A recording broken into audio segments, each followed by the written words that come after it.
Well, I got a lathe about 4 months ago and thought I'd show some of the projects. This is oak and maple. This one was a piece of jack pine that I turned into a lamp with a mahogany pontic on the top. But today I'm going to do in the video, I'm going to show you how I made that oak and maple lamp. This was a little wren birdhouse that I made. Functional. The wife's claimed that it's got a place in the garden already. A place for the birds to live through the summer. Made it so the top is removable. And this was made out of old skidwood. The dome that I had to put on the top. Some candle holders. Christmas ornament. And this was my latest creation, a lamp made out of dark mahogany, red mahogany, and maple. But I didn't make a video of this, sadly. Let's get out to the shop. Well, one of the first things that you want to do is you want to get yourself a block of wood to work with. I use boards most of the time, so I have to glue bind together. And I like to get them squared up. Best I can, anyways.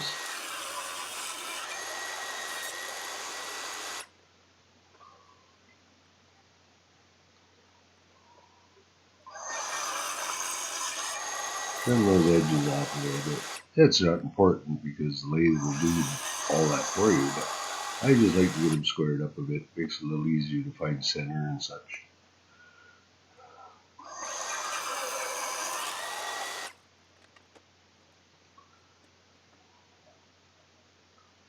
And it's easier to find center when your blocks are still square.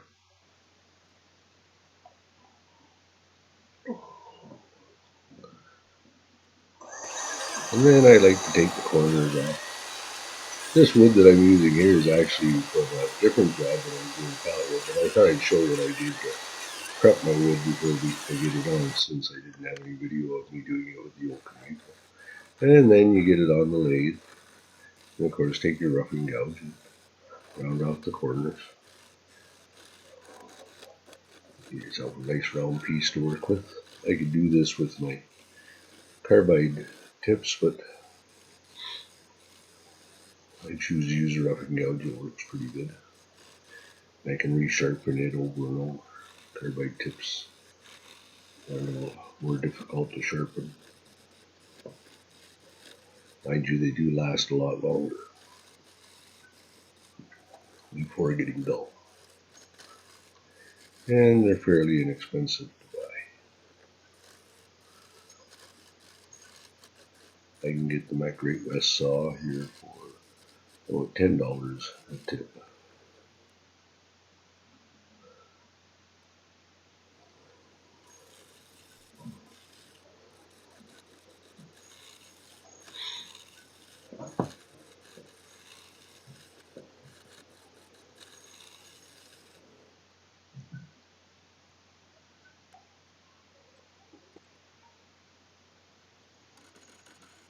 I'm using the round carbide tip to rip the end a bit.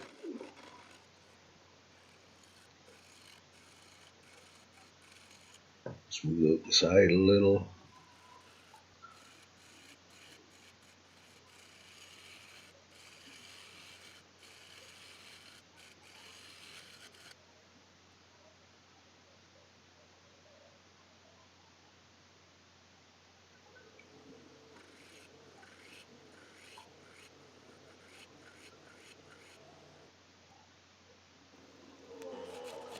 And continue to shape. I'm using my square carbide here. Just taking it down to the shape that I want for the body of the lamp.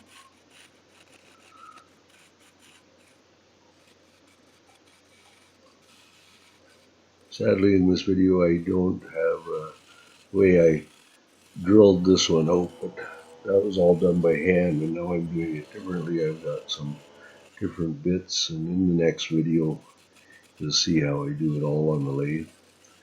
I'm This was a one-piece lamp. The whole body is all one piece. And the one that I just did is actually a three-piece body. And I did it out of maple, red mahogany, and dark mahogany. And I like that method better because I can use the different woods with the contrast color and grain.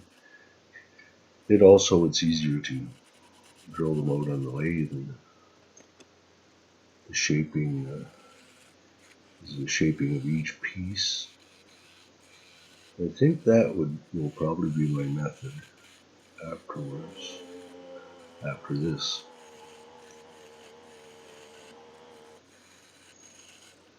The buzzing you hear in the background, even though this video is sped up, is just my compressor kicking in and out as it needs air.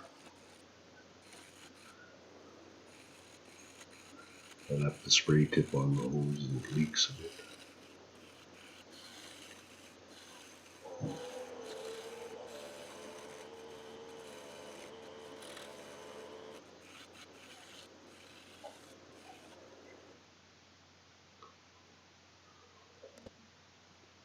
Alright, done with the shaping. Now it's on to the sanding. Start with a sanding block. Then I go right up to 800, sometimes 1000, depending on the wood and how it feels. Don't have a dust collector yet. Need to get one of those. As you can see, a lot of dust. I'm wearing a mask. Helps save my lungs.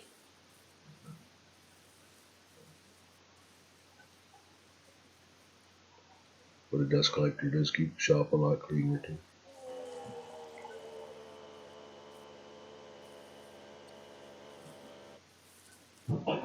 Sorry about the focus going in and out, but that's the autofocus on the camera doing that.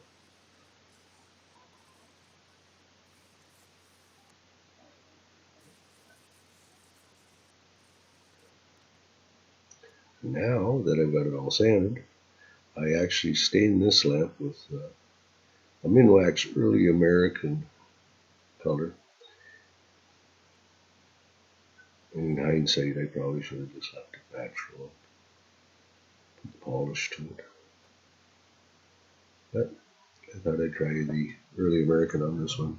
Darkens it up a bit, helps bring out the grain. Just wiping off the excess there and let it dry.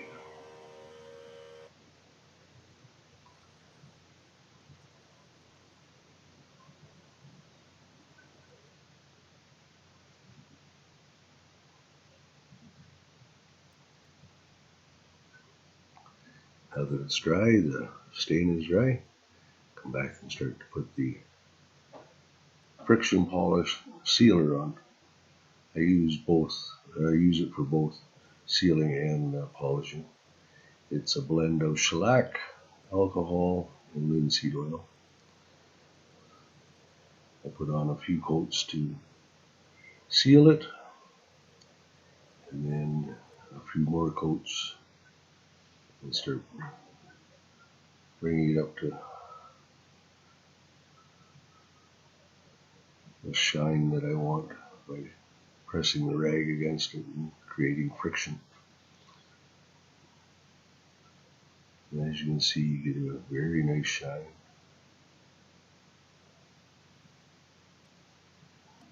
Here's where I'm pressing on it, getting it to heat up and create the shine.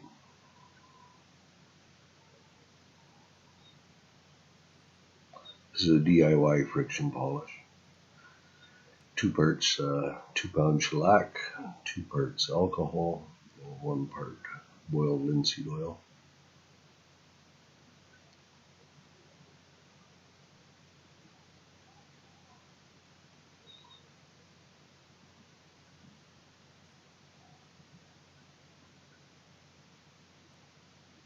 There it is.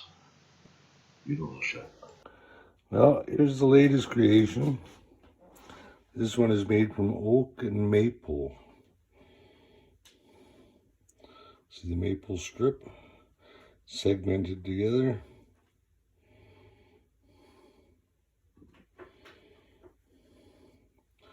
Very nice shine, nice finish.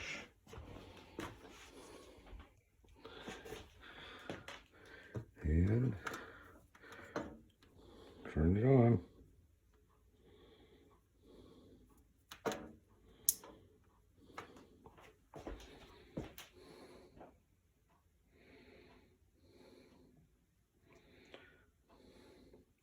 Another lighthouse lamp.